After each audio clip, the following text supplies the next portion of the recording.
15 years, the damage that load shedding has brought to this economy has been incalculable. The death toll from the recent floods in the South African province of KwaZulu-Natal has risen to 49. After a fairly subdued night, the Knysna fires have begun to grow again. We begin tonight with a nation already on edge in the coronavirus pandemic as protests turn violent. London's burning and no one seems able to bring it under control. You're listening to Off-Grid Survival, South Africa's first prepper podcast. And we are your hosts, Brett and Ben. Afternoon, Ben. How are you doing, mate? I'm very good. In yourself? Yeah, not too shabby. I thought today we would talk about one of our favorite subjects, or mine anyway, food. Ooh, food. I like food. Yeah, food's always good. What part of food would you like to talk about? So, food preservation. So, I saw a Facebook post in the last week where somebody was talking about making salted cured pork loin. Okay. And the picture looked quite interesting. It looked kind of like biltong, but more pinkish. Obviously, pork is a pinker meat than beef. But I was quite interested in the recipe they used, where they just used salt. That was it. They didn't add anything else or anything like that. And I've had quite a bit of experience when it comes to dehydrating fruit and vegetables for long-term storage, whereas with meats, I haven't had much experience. I've made biltong a couple of times. It wasn't the best biltong in the world, but it was edible, and I ate it, and I enjoyed it. Edible is good. Edible is always good, especially when it comes to biltong. And mainly my preservation of food that I've done has been on the dehydration side. Yes. Whereas I understand you've had a lot more experience with curing meats and making bacon and other sorts of cured meats, basically cured and smoked meats. Yeah, I've done a fair bit. Well, not massive amount, but if I remember that recipe you were talking about, it's the pork loin. It looks like it's got a crust on the outside and like pink in the middle. Yeah, it's just normally cured. They probably did a salt cure and then they put a rub on the outside to give flavor. That sounds about right, yeah. Yeah. So basically what the salt does is removes moisture. Okay. Now, what messes up any curing process is the bacteria. So you in a constant fight against bacteria. And oxygen, the natural breaking down of any organic material. So the decomposition. Okay. In food preservation, like I said, you want moisture removal. If you remove oxygen and you remove moisture, preferably both, but definitely one of them, you inhibit the chance for bacteria to colonize and reproduce. Yeah, so it's the same when we're doing dehydration and when we're storing things like beans and rice and that sort of thing. Obviously, beans and rice are already dry products, but to store them for a long time, we don't want moisture getting in there. That's why we use Mylar bags, because it's a barrier. And then by putting an oxygen absorber into the bag, we then depriving any bacteria or any pathogens that are in there of oxygen to grow. Yes. Essentially forming an inhospitable environment for them. Yes. Well, if you're doing dehydration, you'd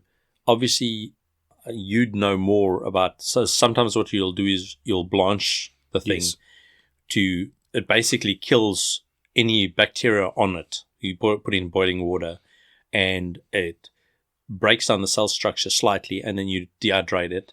Or what you'll do is you'll take, as far as some of the citrus ones, you'll actually put it in some salt, and then you'll slice the pieces, put in some salt, and then dry it. And you have the acidity of the citrus fruit, but you also have a little bit of salt that will kill whatever contact mold or spores are. That is one way of doing it. I've never done it with the salt myself. I've just done the citrus straight in. But when I do my dehydration, I'm doing it at a slightly higher heat than normal. Okay. So I normally do mine between 65 and 70 degrees Celsius. Okay. You got to be careful you don't run it too long because you can burn and discolor. It all depends what you're trying to achieve. Yes. And also with the color retention. Yeah. So if you're not worried about the color of the stuff, then you can do it at a higher heat. Yes. But like I said, you just got to be careful that you don't burn it. Ideal temperature for dehydrating is between 55 and 65, because that it's basically like with a slow cooker, you're doing it low and slow. Yeah. So you're just drawing that moisture out slowly but surely over a longer period of time. Yeah. Now with drying or dehydrating specifically, is the closer you get to normal, like body temperature, the more likely things are cultures to develop or bacteria to develop. So the higher it is, the more you're going to kill it. There's certain things that can handle quite high heats. Yes. And that's where having acidity or salt in it helps. So a brine, basically like a brine solution. Yeah. Well, with your jerkies, this other, like say you're going to make a jerky or a biltong quickly. Yeah. You normally have salt and vinegar. Yeah. And with jerky, you would have another sugar base in it and some Worcester sauce or whatever else you have in it. And that marinades your meat and draws into it. And a lot of that, sometimes the moisture comes out with the salt. But in biltong specifically, you're drawing a lot of the moisture out and then eventually it soaks back in. So it drags a lot of the flavor back into the meat. Mm. And with biltong, you're wanting to not heat it up at all. You're wanting to just cool it, dry it. So if you want to make a quick biltong that you're going to be eating fast, you put in a dehydrator and you let loy. But the best is when you have colder temperature and very dry air, like in the Karoo. Yes. It just wind dries. And it slowly loses its moisture, and it doesn't, because it does it slowly, doesn't develop a very hard outside, and it allows the moisture to escape. And the drier you make it, the longer it will last. Most people like their beef biltong a little pink in the middle. And the problem with that is that's moisture. Yeah. So if that type of biltong, you'll put in the deep freeze. So that coming down to food preservation, you're having the drying type of food preservation. Then you have your heat, which is basically heating something up. You're either pasteurizing it, killing the bacteria, or you pressure canning, like cooking the food in a vessel. Essentially cooking it, isn't it? And not bringing it out. Or you have freezing, which is also a heat preservation. So chilling it, you put it in the fridge, you're preserving it. Freezing it, you're also preserving it. Now, certain things like your lettuce will handle being in the fridge quite fine, but lettuce is not going to like freezing because you actually burst the cell structure. So once it defrosts, you have mush. Yes. So certain things handle, that's where freeze drying comes in, where you can actually preserve the thing without breaking a cell structure. Then you get more your chemical types, where salt is one of it. Salt dries, but it's also it's got the sodium. Yeah. And so it's a chemical that helps inhibit the growth of bacteria. Your nitrates do that. Smoke does it in the chemicals it deposits on the surface of the meat. Then you get pickling, which is also basically a chemical. Yeah, I tried doing that with like chilies to try and make a chili sauce. Mm. Well, I suppose it would have been closer to a fermentation than a pickle. Yeah. Well, the fermentation is like a pickling, except you're letting the good bacteria break down the product. Okay. So normally what you do is, if you're doing a fermentation, they talk about an equilibrium method, Okay. Yeah. So with a fermentation, where equilibrium method is when you're curing with salt, but also with fermentation, you do about a 3 to 5% salt to weight of your ferment, or the stuff you're fermenting. And what happens is the salt preserves the base product enough so that the wrong stuff doesn't grow. And then as the correct bacteria starts breaking down the product, so say you're making sauerkraut, all the natural stuff that's supposed to break it down carries on, and then you get a lactofermentation. And as that, it releases lactic acid, which is now lowering the pH, so it's increasing the acidity of the product. And that acidity protects it as well. So now you have salt and you have acid. Okay. So yeah, that makes sense. The pickling is just taking the thing, putting it in an acid, a vinegar of some sort. And there you're pickling it, and that acid draws in, and that. So when I did my chilies, I got like a white mold that developed on top, and I kind of got a bit nervous and I threw that out. What would that have been from? Well, the white mold can.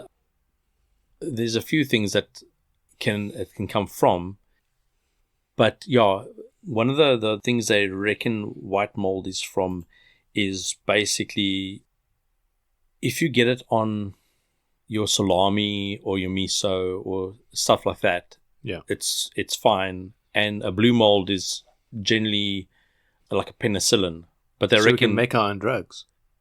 Yeah, to get healthy, not You the gotta have ones the right- you're thinking of. You got to have the right bacteria.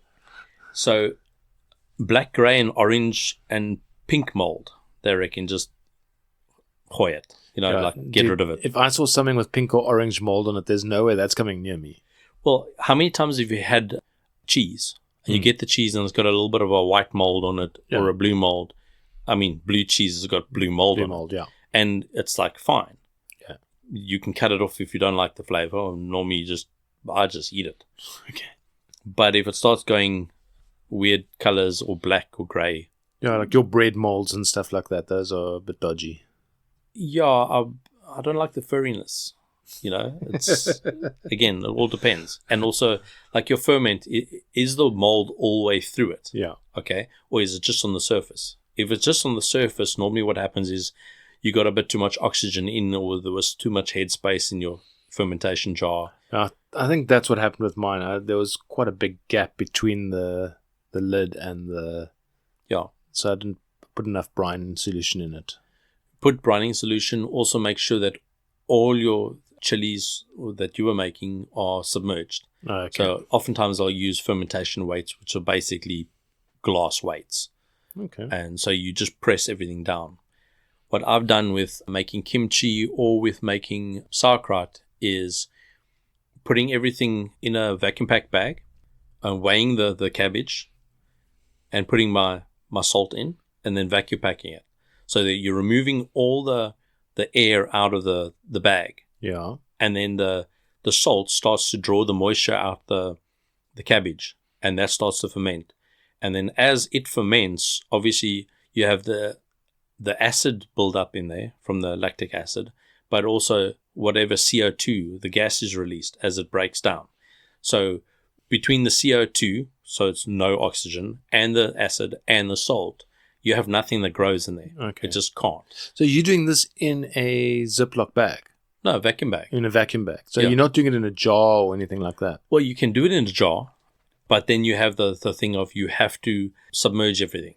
Make sure your jar okay, is I full. understand what you're saying now. Yeah. Make sure that it's burping properly and whatever.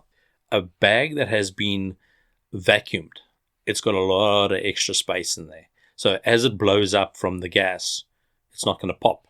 Okay. And what I do is if I wanted to go faster, I'll take it out the fridge and flip it every couple of days or day and, like shake it around so everything gets the salt and everything gets the lactic acid. And if you want to slow it down, you leave it in the fridge. And I always just write the date on it so that I know how long it's been going. Okay. So, And then something like pressure canning. Have you ever done anything like that? I haven't done pressure canning. I want to do it. Or water bath canning is the other one? Yeah, water bath. Water bath is what? I can't remember which ones. I've seen the guys do, basically they use like a pressure cooker and they put essentially raw mince into a jar, and then they put that into the pressure cooker, and with those mason jars with the 2-part lid, and they cook the meat in the jar. It seals.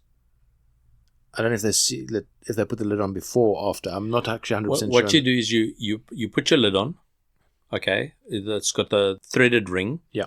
But you tighten it up and then you release it. So there must be the pressure that's inside must be able to get out. Yeah. So as you heat it up, whatever's inside expands, and then it cooks out a little bit. But when you cool down, the atmospheric pressure holds that central bit on properly. And so what they do is they take the ring off and stand it there and see if it's, after it's cool, if that lid has engaged properly. And if that is down, and normally what you got the dome on the inside, that dome will be pulled flat. Yes. If the dome clicks up, it's because there's either a fermenting happening inside or there's no seal. Now, that's something I'd really like to try and do, because one of the hardest things I find is with my preps is meat products. Because vegetable products, you can buy a lot of tomatoes and mushrooms, potatoes, carrots, beans, everything already canned. But there's very limited supply of canned meat. We're very limited in this country, unfortunately. In the States, they've got pulled pork, beef brisket. You can get hamburgers that are already made and wrapped that are in a can. Here we get tuna, pilchards. If you're lucky and you can afford it, salmon. Occasionally, or if you can eat it. Yeah.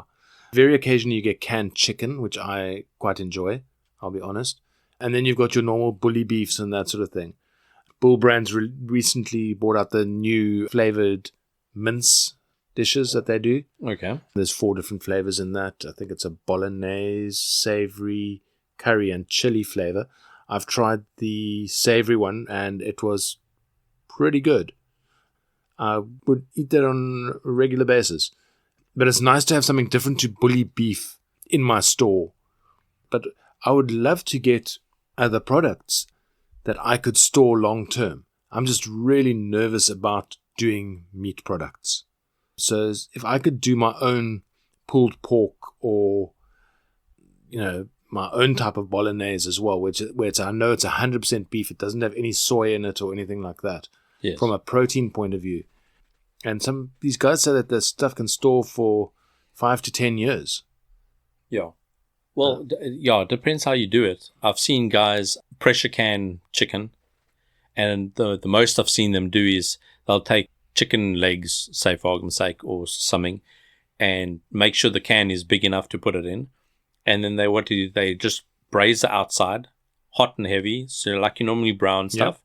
And then they put everything in, so they put the drumsticks in up and down so that it fit most in. And then they have a broth that they made, and they add the broth to it with whatever flavor they're wanting, so the spices. And then you close your can, and you just crack it loose a bit, and then they pack a pressure cooker with that, and then they do the whole thing and cook it. And then, what's nice about it is you don't have to do a huge batch. You can do one thing of chicken, one thing of beef, and try it in that week and find out what flavors you like. Because just because you like it in a stew, you might not like it pressure cooked. Yeah. Pressure canned like that. Or you might find that flavor that you thought was going to be really overpowering is just gone because it's drawn through the meat. Yeah. So my main nervousness behind it is that I've got no idea what it's going to taste like. Well, that's where you try. I think it's a bit more of an expensive exercise in case of failure. So if you've got, say, 8 jars or whatever in your pressure cooker and something goes wrong because it's the first time you're doing it and you do one. Yeah, I must really look at maybe trying it out. But I know the jars and the lids are available in South Africa. Consol does them. Yes. I've found the rings but not the lids. And then at the other shop I found the lids and not the rings. So you've got to shop around. You can find all of those things, and if you go... I'm pretty sure it's on Take-A-Lot or somewhere. In George at Marga Swiss, they also got a whole bunch of stuff. And you can also get a bulk spices and stuff there as well. Yeah. But the biggest thing, like with everything, try it. The first time you make a poke course, okay, you take a number 3 pot, you throw a huge amount of product into it and you hope to hang it comes out right. And if it doesn't, you suck it up and you chow your way through it, or you pivot and change it from a potjie into a stew that you've added a couple of things to. Or if it's really bad, you order pizza. Unless you charcoal something, you can normally save it. You take a prime steak and you butcher it, and it's overcooked. You slice it up, you put it in a pan, you put some stuff with it, and you cook it, and you cook it further, and then it becomes edible again. So you can save a lot of things again, unless it's rotten or you've turned it to charcoal. Yeah. You can normally get some use out of it. Well, that's a good point. So in South Africa, we really don't utilize everything like a lot of the homesteading channels that I've watched and stuff. We will get steak, like a T-bone steak on special, 99 Rand a kilo or whatever, and we'll chow it and we'll think, yes, that was lekker, and we throw the bones away and we're done with it. Yet, if we really wanted to utilize everything, we'd cook the steak, eat everything like normal, but instead of throwing the bones away, you throw it in the pot with all the peelings and stuff of the potatoes or whatever else you want to add to it, and you put water with and you cook it. Yeah. And you add a bit of vinegar, so apple cider vinegar or just a normal grape vinegar, and a little bit just to draw calcium out the bones, and you cook it down and you strain everything off, toss everything that's solid away, and now you've got a stock. So for the next time, you've got something. So you take a little tub, put that stock in it, put it in the deep freeze and freeze it. And now the next time you make a stew, you've got something to add. So instead of having to go buy stock cubes or bistro or something like that. Yeah. So if we got into the habit of utilize everything, you buy a chicken, you roast this chicken like a flatty or just a whole chicken, or whether it's on the braai, air fryer, oven, however you do, all those bones, and it's a mental thing as well. You're like, oh, but somebody sucked on the bones, and it's like, now I've got their gob on it. Once you've cooked everything, none of that survives. It's all dead, yeah. Yeah. And if you do that type of stuff, you get the most amount of everything. And that's what the whole point is. It's the reason you do food preservation. Besides preserving your food, you can preserve your money. You walk into Spar, Pick n Pay, wherever, and you have a special, and beef is now 50 Rand a kilo. Sure, I wish. Okay. And you go, well, dude, I'm going to buy. So you lob a whole bunch in your deep freeze. But the other side of things is now I work. I work all day long. My wife works all day long. So we take a Saturday and we go, what are we going to do? So say we bought a whole bunch of that beef. You salt it, you brown it, you throw it in cans with however you want to have it, and you pressure can them. So now you've got stuff that can stand on your shelf or in your pantry. You come home late after a school committee meeting or another organization committee meeting. You come home, you take these things, you open it, you put the jar in the microwave, you heat it up, you put it on your plate and chow it. Done. Yeah. And it doesn't have the chemical preservatives that a lot of tinned products have. And you know what you've put in. Yeah. So you know that is chicken or beef or pork. What cut it is. It's not the hooves and horns. Yeah, lips and... Yeah. And that's the thing, if we take responsibility for our own food preservation, we limit wastage, So when we get stuff, you can utilize almost every part of it. Yeah. If you have a apple tree and you have this bumper crop of apples, you can take the apples. Yes, some of them might be stung. You cut around it or whatever else, and you can do sugar preserving. So you can make a jam. You can do a apple sauce. It's a preserve, not a jam. It's a preserve. Yeah. It's a whole thing. Or there's other ways you sugar them and you dehydrate them, or however you want to do it. If you've got a dehydrator, you can make a fruit leather. If you've got a freeze dryer, you can freeze dry it.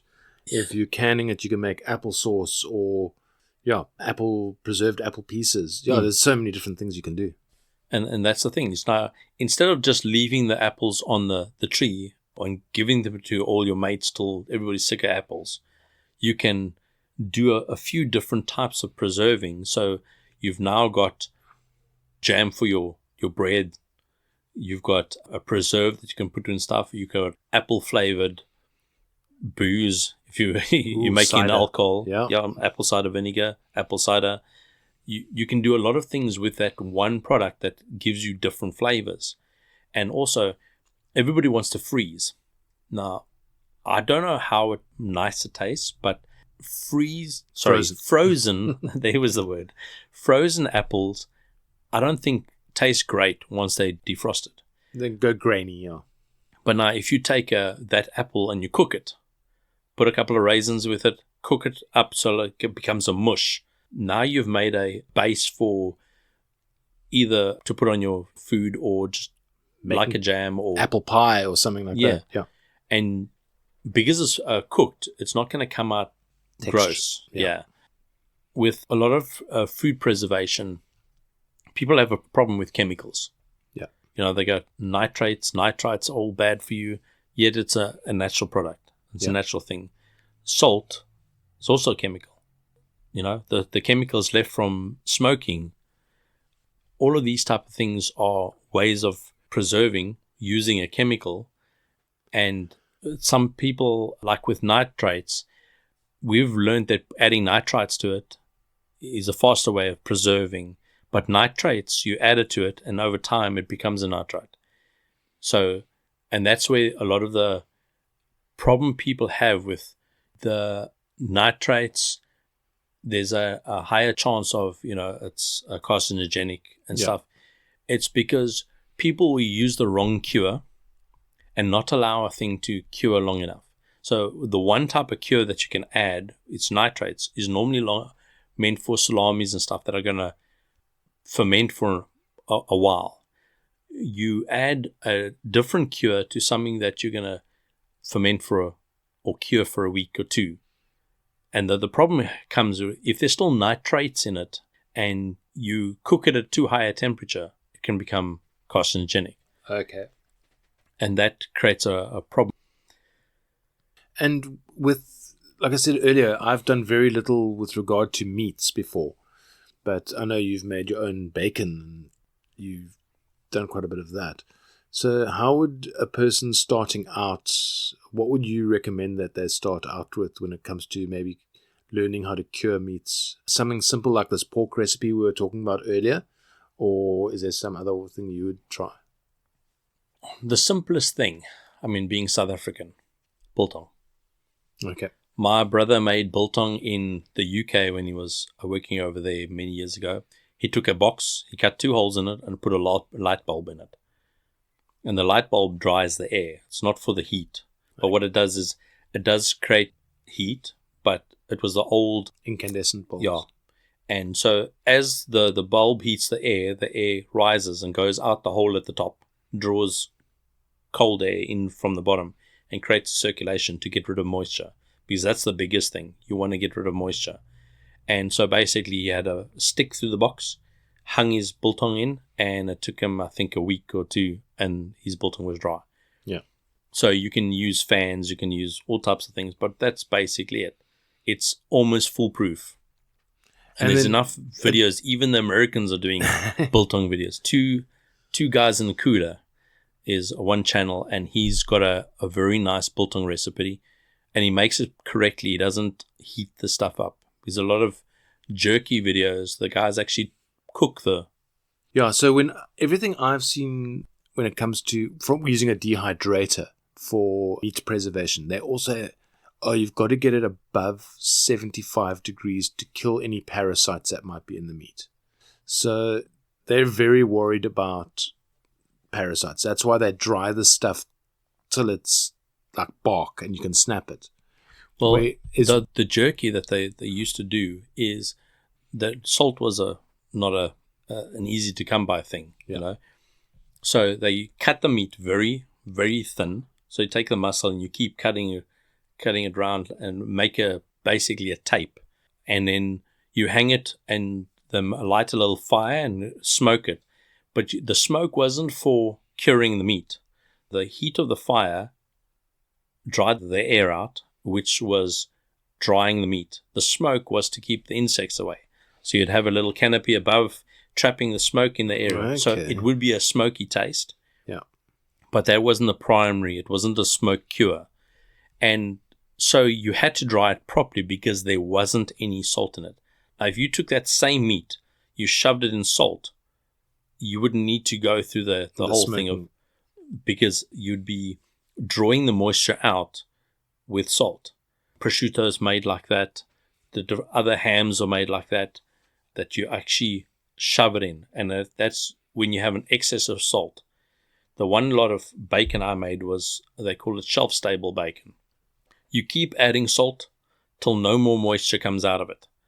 So the bacon is fully salted and is shelf-stable. I can put it on the counter. Well, not here at the coast. Everything molds, even stainless steel. But you can take it, you can hang it up, and you can just let it hang there because there's no more moisture to come out of it. So bacteria cannot grow in it. Yeah. The problem with that type of bacon is, it's not really a problem. If you're cooking with it, so you're cubing up the bacon to make a stew, do not add salt to your dish. There is enough. Enough, yeah. What I found is I slice the bacon, take the slices of bacon, you lie it in water, cold water for a little bit, and let it draw some of the salt out of your bacon, and then you cook it. And it makes it actually quite nice. If you don't do that, it is so salty, it's almost unpalatable. Yeah. And it's got all the salt in it. But it is preserved. And that's how they used to do salted beef, salted pork back in the day. Townsend on YouTube, they do one in a barrel, like a small keg type barrel, and you put your salt, your pork, and salt and pork all the way to the top, and then they put salt on the top, put the lid on, and put more salt on top, and then eventually what happens is there's just moisture that is drawn out of this thing. Okay. And you just leave it in there till you use it. Well, that's how they used to preserve meat for long voyages. Ocean voyages, yeah. They literally had barrels of salted pork and, as you said, salted beef. So one thing you mentioned just now was that here on the coast, especially on the garden route, even the stainless steel gets moldy. And that is a big thing when it comes to doing dehydration. So you've got to be aware of your climate. Yes. Because I can say I'm dehydrating orange at 60 degrees for 12 hours. I'm on the coast. Somebody in Joburg or in Bloemfontein, where very different temperatures, might have to do it at a lower heat and a shorter time because the air's drier already. Whereas somebody in Durban, in the middle of winter or middle of summer up there, when they've got a lot of moisture, is going to have to do it at a higher heat and for a longer time because it's hard. You got more moisture in the air and it's harder to draw out. Yeah. Well, it's the same as making biltong in the Karoo in winter. You hang it up and the wind dries very quickly and it's nice. You do the same thing at the coast and that biltong gets up and walks out. Yeah. It gets very gnarly quickly. Yeah. So just if you're doing any food preservation where it involves natural drying, I think you just got to be cognizant of your environment. Yes. Also, like with any of the food preservation I've tried is I do a lot of research. I've made proper Korean kimchi with the shrimp and the chili and the fish sauce and stuff. Yeah. And I've had it for 8 months open, using out of it. And its flavor changes, its flavor profile changes, and it carries on fermenting. So in the beginning, it's very chili and fish sauce tasting. And over time, you get more of the umami flavor coming through, and the chili flavor actually subsides quite a bit. Okay. And it gets to a point where I wouldn't say it's funky, but it's definitely more of a fermentation taste than originally. And the Koreans, they used to grow cabbages and then fill these big ungis with 100, 200 cabbages and ferment it the whole year round, and they eat it the whole year round. Cool. So you have that beneficial bacteria in your gut. And I found for myself, when I'm eating properly fermented stuff, whether it's proper sourdough, sourdough bread, proper sauerkraut and that type of thing, even proper yogurt, Yeah. your system functions way better than when you have this yogurt flavored stuff or things that have been pasteurized dead to stop them fermenting. When you have a ginger beer that takes you half an hour to an hour to get the gas out of it because it's been fermenting the whole time, that is more beneficial to you, besides the excess of sugar that you shouldn't be drinking a lot of. But yeah, it's better for you than if you have Stony, which is just ginger flavored with gas added to it. Yeah. And then you have all the sugar. So there's benefits to fermentation as a food preserving method. There's benefits for drying as well. Generally with drying, and for hiking, Yes. we talk about hiking, bugging out, that type of stuff. Dried products are lighter. Canned products are By a flippin' lot. heavy. Well, just to give you Whether you self-canning or buying it. no, just to give you an idea on dehydration, is that let's take carrots for example. If I dehydrate a kilo of carrots, I will get out about 80 grams. Okay. So you're taking a kilo of product and you're getting 80 grams. Rehydrated, I'll get about 800 grams. Yes. So you do lose something, but not a huge amount. And But- you cook them first and then dehydrate them, or raw? So when I did the carrots, I tried a couple of different ways. I tried raw carrots, and then I did frozen carrots from the store, Okay. and then I did raw carrots that I blanched. I Okay. Basically I steamed them, Yes. and then I dehydrated them when they were already warm. And I got 3 totally different products out. But weight-wise, I got pretty much the same kind of final weight. And which one had the better flavor? Raw that has been steamed. Okay. Yeah. And color-wise? Raw that has been steamed. Okay. So Yeah. it is... The flash frozen stuff, yes, you can do it. It does dehydrate, and flavor is not too bad, but it goes more of a grayish brown color, if I can Yeah. put it that way. So it's good to label all your stuff if everything Yes. ends up the same color. And fresh carrots that hadn't been cooked wasn't that great. I think it takes too long for the cells to Well, that's it. lose moisture. When you're cooking something, you're essentially breaking down protein bonds and carbohydrate bonds and that sort of thing.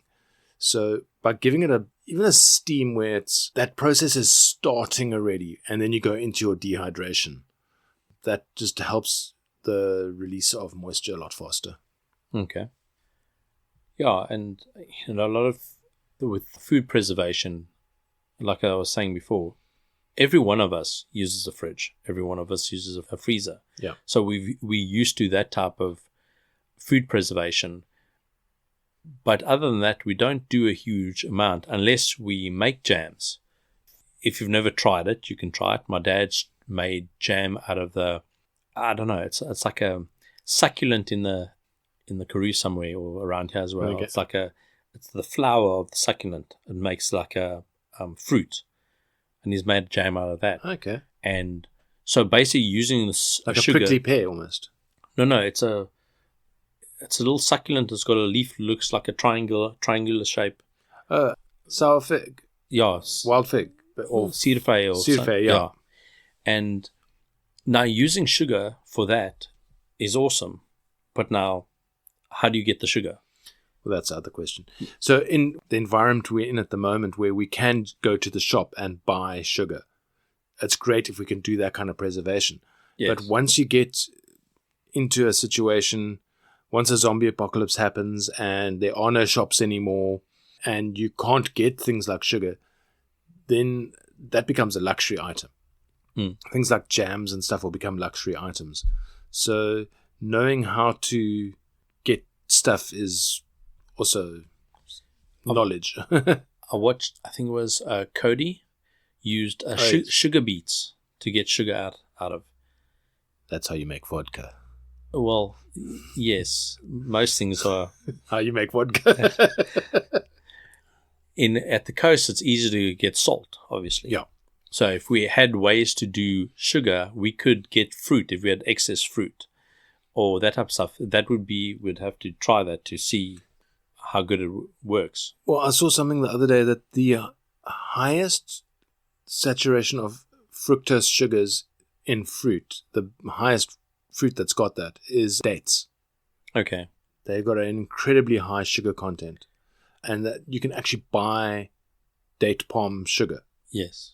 But it's the extraction that is a lot harder than... But the problem is zombie apocalypse, date palm sugar, can't find it. Got to go. Completely out of... Got to go find your own dates. Talking about alcohols, I've seen a guy, I think it was Nile Red, made, I think, a vodka out of a toilet roll. So I was thinking back at one of the podcasts we did, we were talking about people buying toilet rolls all the time. And I think some of the uses of toilet rolls are, obviously guys that watched YouTube videos want to make alcohol. Yeah. And the other thing is they want to make stoves out of toilet rolls. Rocket stoves. So I was thinking while we're talking now, another way of preserving food is in alcohol. Yes. And also in oil. You can preserve herbs and stuff in olive oils. Okay, it's more to give the oil a flavor. Yes. But it is essentially a way of preserving because no oxygen can get to the stuff. Whereas with alcohol, if you're putting fruit into alcohol, obviously the fruit is going to absorb the alcohol and vice versa, but it is another way of preserving. It's not the ideal way of preserving, but it is a way of preserving. Yes, definitely. Another one, oil, is brawn.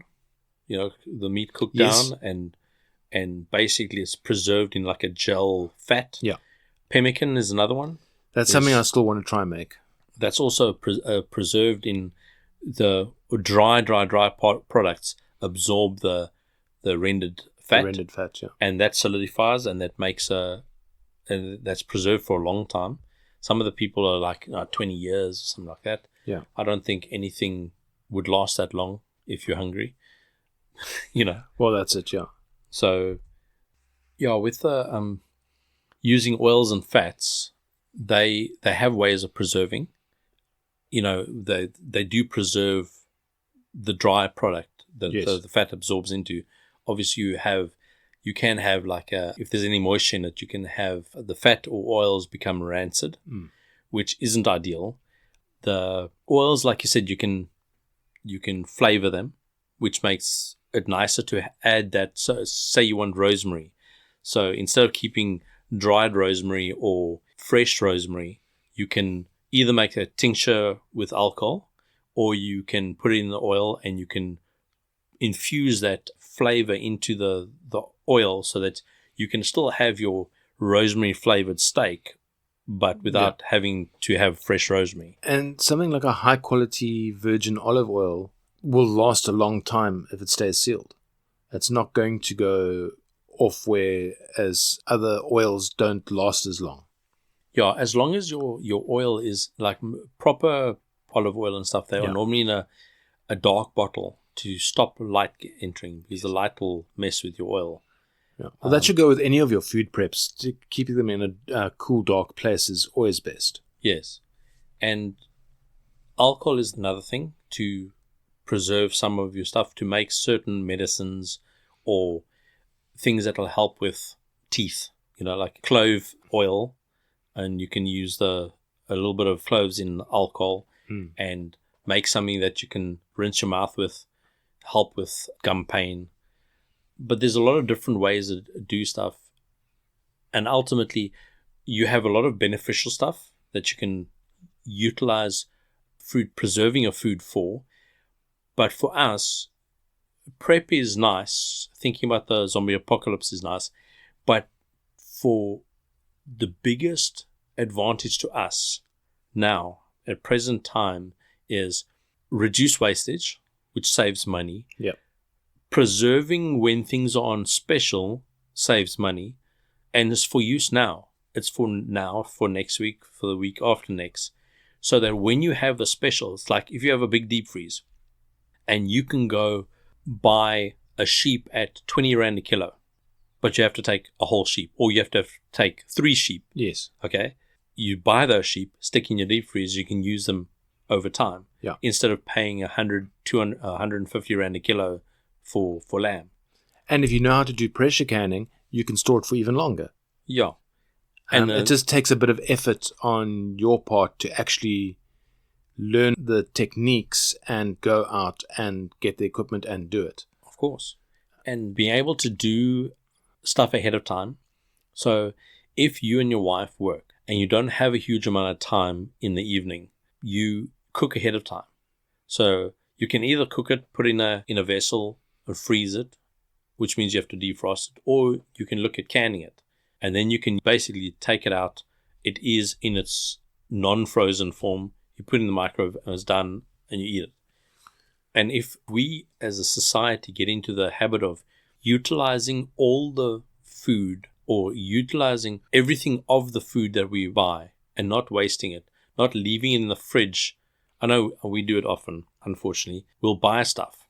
So you want you see a bag of oranges and they're on special.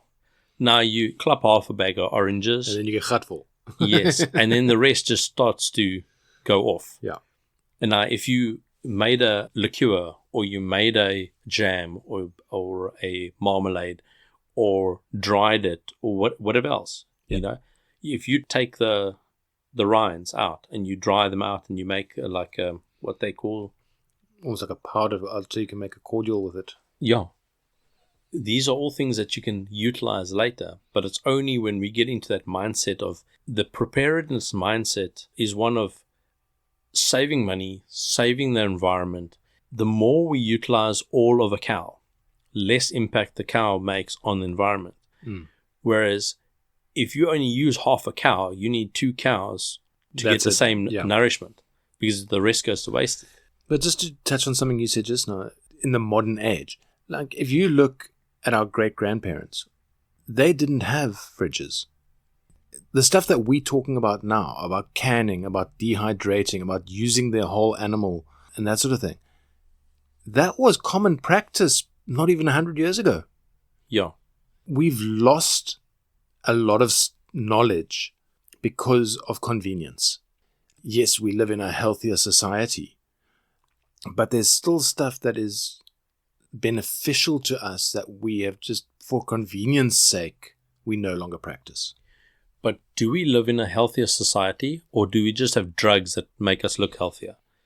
So now, if we gave our grandparents the drugs, the access to the drugs that we have now, or our great-grandparents, do you think they would live better, longer lives than we're living now? Because their food was better, was preserved better, and they wouldn't be killed off by stupid things like the common cold or...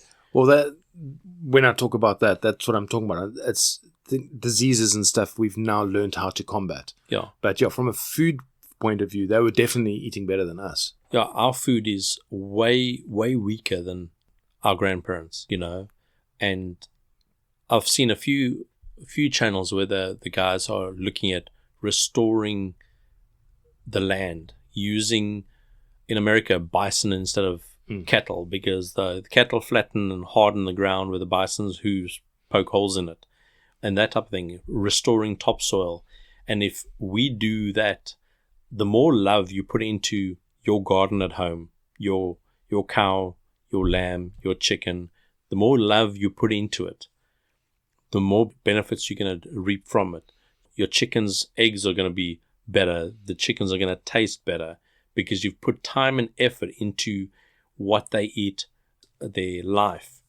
I'm not talking about going and singing to your tomato plants, but if you did, you know... It's got to be metal, dude. They might not like metal. Tomato plants do, apparently. But apparently, I think the tomato's companion plant is like a basil or something. Yes. And now you can sing to your basil sweetly and heavy metal to your tomato if you really want to. And tell me what type of tomatoes you get. But like, might have hard to chew though. Just on something like as simple as tomatoes, which is something that we all see every day in the shop and we eat fairly regularly. The the round, nice plump tomatoes that we see in the shops, you've got to admit, they're pretty tasteless. Yeah. Whereas if you take I don't know if you've ever had an actual heirloom tomato, it tastes tomatoey. Whereas the modern salad tomato has been bred to grow quickly and it's got very little body to it, very little flavor. Yeah, the heirloom tomato that we buy definitely tastes different. The inside looks different. It's the flesh of the heirloom one is thicker, like the skin is harder and stuff. Yeah. But that's what it came from. Now, we've obviously made them and genetically modified them to be more palatable. But if you take the heirloom tomatoes and you cook them down and you make a tomato bready or whatever, you still have the same benefits, the same taste. This is a better taste. Yeah. So, but basically, if we utilize everything and preserve what is excess, we won't waste. We will save money, and you can spend more money on preserving. So, if you only have 2 cans and a freezer, and you can pressure can 2 cans so that you can use them in the week instead of going out and buy takeaways because you're running late. That money you save, you can go buy another 2 cans, and now you got 4 cans, and you preserve for that 100%. week. And then so you build, and then you have a bigger pressure cooker, or you have this or that, and so you build your equipment, and then you get a dehydrator or you get a vacuum packer or that type of thing. And speak to your friends, your mag, and if there's a special on potatoes or a special on pockets of carrots, say Food Lovers has got some crazy special where you buy 100 Rand, you get a pocket of butternut, a pocket of potatoes, and a pocket of onion. Speak to your friends in your mag and buy together and then split up or cook together and do a canning session together so that everybody benefits. Yes. And that is the thing. Just you don't have to do everything on your own and by yourself. You can have a mate that specializes in canning and everybody goes there. You can have a mate that specializes in dehydrating and everybody goes to help. Yeah. So even if you have your own dehydrator, you go do everything together. If you have a person that really knows how to make biltong, you all go buy with a sheep or a cow or whatever else, and you make biltong and you divide it up. Yeah. So there's people that specialize in stuff. If you're making jams, you can go do it. And if you all work together, you learn different skills, but you also, many hands make light work. That's it. And so I haven't done a lot of drying, dehydrating of stuff. And so I plan on picking Brett's brain a lot. He's made an aubergine biltong. I didn't make it, though my wife came up with the recipe. I don't eat aubergine. She loves it. I don't eat it either, but you know what? It was actually nice tasting. Yeah. It was way better than expected. Yes, definitely. So that's the other thing. Trying different things is often scary, but not so much when you have somebody that knows a little bit more than you and who's making something already. Like, I would love to try snake. I hesitate to go and harvest myself a snake and try and cook it. I want to be around somebody who's done it before. I have had snake before. I didn't get it myself. Yeah. It was served to me. I don't mind the taste side of things, but for me, I want to know, how do you clean it? How do you do the stuff so that I don't end up with things I shouldn't be eating? Like if you go to America and you eat bear, there's a way to do bear and a way to cook it that you don't get the parasites that the bear normally has. Yeah. The only way to do it is to go and do it. Like in South Africa, I'd love to know which frogs we can eat. Yeah, Till I know somebody who actually does it and is not telling me about it, I'm not going to try. Yeah. I'm not that brave. Anyway, I think we can wrap that. Well, for now, I think food preservation is an ongoing thing. Oh, yeah. This is definitely only part 1 of the subject. Yes. I think what we should do is look at like drying. If we took a fruit and we try steam it, salt it, sugar it, and then dry it See the different results. and and one just straight, and then see, is there benefit? Are there certain fruits that work better salted than sugared, or meats as well? Well, what I'd recommend to our listeners is go have a look at our Facebook page, Off-Grid Survival ZA, and on there we're always putting updates on what's happening and that sort of thing. But I've already put some recipes of stuff that I've tried in my dehydrator. Yes. For instance, I'm pretty sure that dried biltong aubergine recipe is on our Facebook page. And I know my crispy onions is on the Facebook page. Oh, those are pretty cool. Yeah. So, join us on Facebook. Yeah. Check it out. And, guys, leave comments. Yes, please. Spotify has stopped comments in Africa for some reason. We can no longer leave comments on Spotify. Facebook and Instagram are the places to see. Yeah. And we're in the process of getting a website up and running. And on that, I want to actually have a recipe page, a tab, and then we can link recipes and also have a place where people can submit a recipe to us, and then we can post there, and possibly have a place where a person can upload or give us a link to a video that they've uploaded of making it. So that we can build a community around food preservation, preparedness, all that type of stuff. If somebody knows how to make knots really well and they have got good videos to making knots, possibly we can have a way of linking that type of stuff. So, like I said, we build a community around definitely moving forward. But please come onto the Facebook page and on the Instagram page. Leave comments if you want to give us a recipe for the best biltong in South Africa. I'll be happy to try it if you give me the recipe. Yes, definitely. I'll like to try it if you do the recipe as well. If you make it. Anyway, Ben, good seeing you again. It was wonderful seeing you too. Thank you for hosting. Catch up with you next week. Cheers. Have a good day. Thanks for joining us on this episode of Off-Grid Survival. For more info and updates, feel free to follow us on Facebook and Instagram at Off-Grid Survival ZA. That's it for now. We will see you next time. And always remember, be prepared. Off-Grid Survival is a member of the South African Podcasters Guild.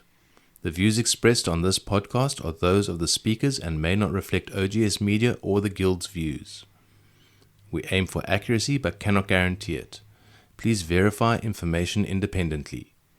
Consult professionals before acting on any advice given during these episodes.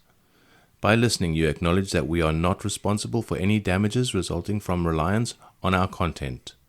All content is provided without warranty.